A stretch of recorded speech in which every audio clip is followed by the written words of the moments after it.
ছাদ বাগানে সবাইকে স্বাগতম।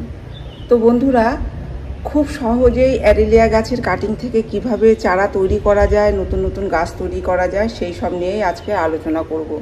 এখানে দেখুন, আমি এই যে একটু আগেই সমস্ত চারাগুলো তুলে বসিয়ে দিয়েছি। এখানে 5টা প্যাকেটে চারা বসানো রয়েছে, তো এগুলো বসিয়ে দিয়েছি। এই টবেই বসানো ছিল। তো আমি চারাগুলো বসিয়ে দিয়েছি, সেটা তো ভিডিও করতে পারিনি, কারণ তার আগেই বসিয়ে দিয়েছি। তো এখন আমার মনে হলো যে একটা ভিডিও আপনাদের সাথে শেয়ার করে দিই। আরও কিছু কাটিংও আমি কেটে ফেলেছি, যে ওই টবে আবার কিছু কাটিং বসাবো। এই দেখুন, এখানে সমস্ত কাটিং কেটে রেখেছি। আর এখানে যে টবটা দেখতে পাচ্ছেন, এখানে অনেকগুলো চারা রয়েছে, প্রায় 14-15টার মতো চারা রয়েছে, একদম ভর্তি হয়ে রয়েছে টবে। এই দেখুন, তো এগুলো আমি এখন তুলবো না, কারণ এতগুলো চারা একসাথে আমি বসাতে পারবো না, সেভাবে আমার মাটি তৈরি করা নেই।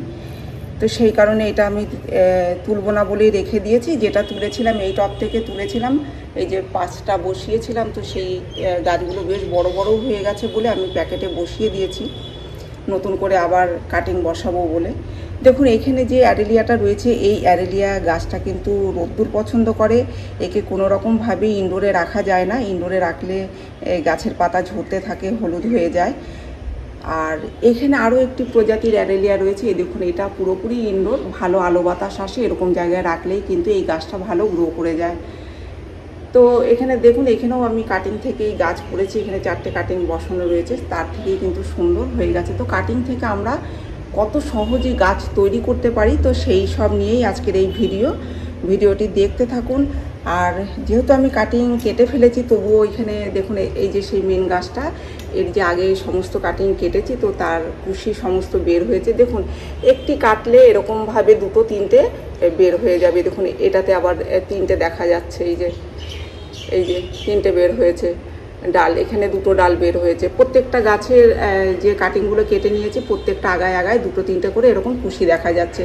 তো এরকম 2-3-4টে করে কুশি বের হবে, আর গাছ কিন্তু ঝাঁকের মতো হবে। তো একটা গাছ আমরা কিনে নিয়ে আসলে কিন্তু অতি সহজেই আমরা অনেক চারা এর থেকে তৈরি করে নিতে পারি। খুবই সুন্দর লাগে এই গাছগুলো দেখতে, কারণ এর পাতাগুলো এত সুন্দর, পাতার গাছ, তাই পাতাগুলো দেখতেও কিন্তু সুন্দর। সেই কারণে কিন্তু দেখতেও ভালো লাগে। আর এত কম যত্নতে এত ভালো গাছ করা যেতে পারে, সবটুকুই বলবো আজকের এই ভিডিওতে। এখানে দেখুন, আমি যে মাটিটা এখানে তৈরি করে নিয়েছি, এতে 1 ভাগ মাটি 1 ভাগ বালি আর অল্প জৈব সার দেওয়া আছে। আমি পাতা পচা সার দিয়েছি, আপনারা ভার্মি কম্পোস্ট কিংবা গোবর সার দিতে পারেন। একদম কম দেবেন, যখন কাটিং বসাবেন তখন একদম কম করে খাবারটা দেবেন। আবার যখন গাছ বসাবেন তখন আপনারা দিয়ে দেবেন 2 ভাগ মাটির সাথে অর্ধেক ভাগ বালি, অর্ধেক ভাগ জৈব সার। এইভাবে দিয়ে আপনারা গাছ বসাবেন, সাথে একটু ফাঙ্গিসাইড পাউডার দিয়ে দেবেন। আর বলেই তো দিলাম যে এই গাছটা একটু রোদ্দুর পছন্দ করে, তবে কাটিং বসানোর পরে এই 7 দিন মতো ছায়া জায়গায় রাখতে হবে, যেখানে ভালো আলো বাতাস আসে। অল্প একটু রোদ্দুর যদি আসে সকালের দিকে হালকা পাতলা, তাতে কোনো অসুবিধা নেই, সেরকম জায়গায় রাখতে হবে। তারপরে শিকড় চলে আসলে গাছকে ধীরে ধীরে একটু রোদ্দুরে বের করে দিতে হবে। দেখুন, এখানে যে মেন গাছটা রয়েছে, এটা প্রায় 5-6 ঘন্টার মতো রোদ্দুরে থাকে। আর গাছটা রোদ্দুরে রাখলেই দেখেছি বেশি ভালো থাকে, কিন্তু এই গাছটা রোদ্দুরে রাখাই যায় না। এই গাছটা রোদ্দুরে রাখলে পাতা জ্বলে যায়। এই গাছটা পুরোপুরি ইনডোরের গাছ। তো দুটোই অ্যারেলিয়া গাছ, অথচ দুটোর পরিচর্যা কিন্তু 2 রকমভাবেই আমাদের করতে হয়। তো এখানে যেহেতু আমি সমস্ত কেটে নিয়েছি, তো একটা আরও কাটিং আমি কেটে নিচ্ছি এখান থেকে এইভাবে। এই দেখুন, এই যে একটু আগে সমস্ত কেটেছি, দেখুন এটা একটু আগেই কেটে নিয়েছি, এগুলো বসাবো বলে। তো ভিডিওটা করব, মন চাইলো যে একটা শেয়ার করেই দিই, কারণ এত সহজে যখন এই গাছের কাটিং থেকে এত চারা তৈরি করা যায়, আমরা তো নার্সারি থেকে কত দাম দিয়েই কিনে নিয়ে আসি। আমাদের প্রথমে একটি কিনে নিয়ে আসতেই হবে, তারপরে আমরা চাইলে অনেক গাছ করে নিতে পারি অতি সহজে। দেখুন, নিচের যদি পাতা বেশি থাকে, তো 2-1টা পাতা এইভাবে ছাড়িয়ে নিতে হবে। এখানে আমি এই যে ছাড়িয়ে নিয়েছি সমস্ত পাতা, তো এইভাবে নিতে হবে। এই দেখুন, এই যে নিচ থেকে কিছুটা পাতা সমস্ত ছাড়িয়ে নিতে হবে, নিয়ে তারপরে বসাতে হবে। এবার যদি রুট হরমোন পাউডার থাকে, তাহলে রুট হরমোন পাউডার দিয়ে আপনারা বসাতে পারেন, নয়তো এরকম অ্যালোভেরা জেল দিয়েও কিন্তু বসাবেন। আমি তো সমস্ত কিছুই কাটিং কিন্তু অ্যালোভেরা জেল দিয়েই বসাই। প্রথমে একবার রুট হরমোন পাউডার কিনেছিলাম, তারপরে আর রুট হরমোন পাউডার কিনেই না।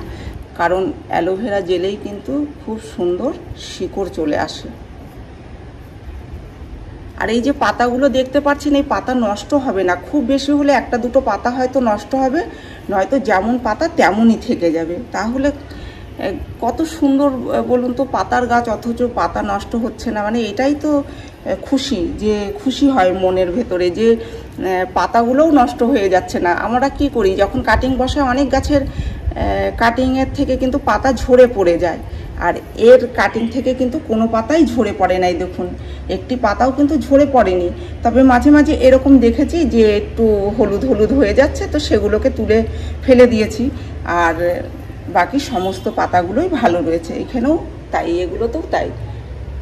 এই দেখুন পাতা নষ্ট হয়ে যায় না। তো এখানে কাটিং আমি বসিয়ে দিয়েছি, কাটিং বসানো হয়ে গেছে। এবার জল দিয়ে দেবো। তো কিভাবে রাখতে হবে আগে তো বলেই দিয়েছি, যে এরকম জায়গায় রাখবো যেখানে সারাদিন আলো বাতাস আসে, আর অল্প রোদ্দুর পড়লে কোনো অসুবিধা নেই। তারপরে আমরা যখন শিকড় চলে আসবে গাছের, তখন ধীরে ধীরে একটু বেশি রোদ্দুরে দিয়ে দেবো।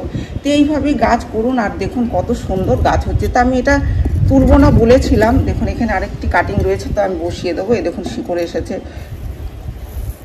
একটা তুলে দেখাই যে কতটা এর শিকড় এসেছে।